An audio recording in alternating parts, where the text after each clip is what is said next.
Bienvenue sur le résumé de la deuxième étape du Tour des Alpes-Maritimes et du Var. Cette deuxième étape se déroulait au Tour de Fayence, 168,9 km, et dès les premiers kilomètres de course, 7 coureurs se sont dégagés du peloton.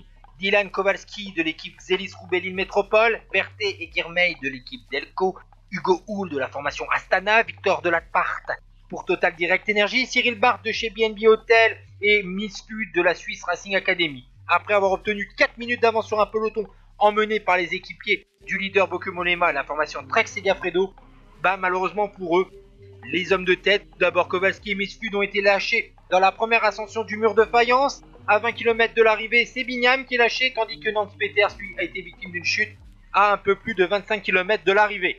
Au sein du peloton, après un dernier travail des équipiers de Bauke-Mollema, c'est la formation Ineos qui a fait un gros boulot et on va arriver dans la dernière difficulté après avoir repris les 3 derniers échappés matinaux à 5 km de l'arrivée.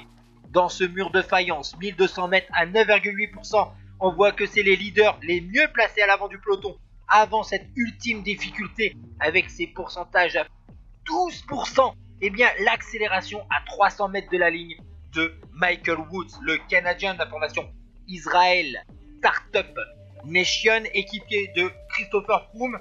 Le Canadien de 34 ans, 4ème de l'étape d'hier, fait la différence dans les plus forts pourcentages. Il va résister au retour du leader du général Bauke-Mollema, vainqueur hier, et s'impose donc avec 2 secondes d'avance sur le néerlandais. Narvaez de Ineos est à 4 secondes, Gaudu à 7 secondes, et derrière on voit Alexis Burgarmoz qui a été très remuant dans ce final avec Rudy Mollard dans sa roue. Ben O'Connor est 7ème devant Rezus et Radar. Et au classement général, Michael Woods a 1 seconde d'avance sur Mollema, 7 sur Gaudu, 10 sur Mollard et 11 sur Ben O'Connor.